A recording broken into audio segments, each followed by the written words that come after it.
if we only had one word to describe Gary Yamamoto custom baits, it's got to be versatility. I can't think of one style of bait that they make that you can't rig and fish in a multiple of different ways. And one of my favorite baits to rig in several different ways has got to be a Kreature bait. And for me, this bait really has a bunch of different applications from shallow to really deep. And that's when I really like to explore two different rigging methods. And the first one is just a really simple Texas rig setup with a slide and slip sinker and a little offset worm hook, 14-pound test line and a 7-foot bait casting rod. Pretty simple, standard Texas rig application.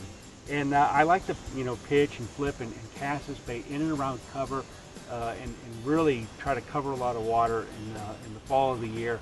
And just trying to pick apart everything and figure out where these fish are. But the one thing I do with the Kreature bait when I'm fishing at shallow is I try to pick something a little bit different that the fish don't get to see a whole lot. So aside from your standard black and blue and green pumpkin colors, I like to throw this really natural, this one's 031, which is pearl with a little bit of silver flake in it. It's a really good color that represents a lot of the different bait fish that bass eat. And this just shows them something just a tiny bit different from, everybody else that's maybe come down that bank and picked apart that cover. You can usually go down right in back of people and catch them on this particular color. It's an awesome fall setup for me to be able to explore some of that shallow water cover.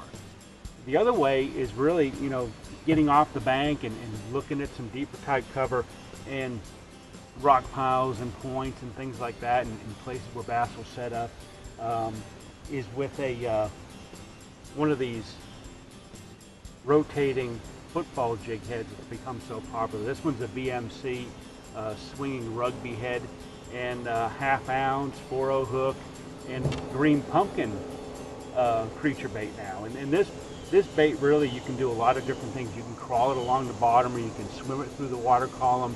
It comes through brush and rocks really, really good, and that swinging head gives it a lot of side-to-side motion and really makes his bait come alive. That in combination with, how many different little appendages his bait has. It has an awful lot of action built into a small compact bait, and that's really what I like when I'm fishing out there deep and trying to scour those rock piles or deep points and places like that. So a couple different rigging methods, one tremendous bait and another one from Gary Yamamoto Custom Baits that will catch you a ton of fish. I'm Mike DelVisco, and I'll see you on the water.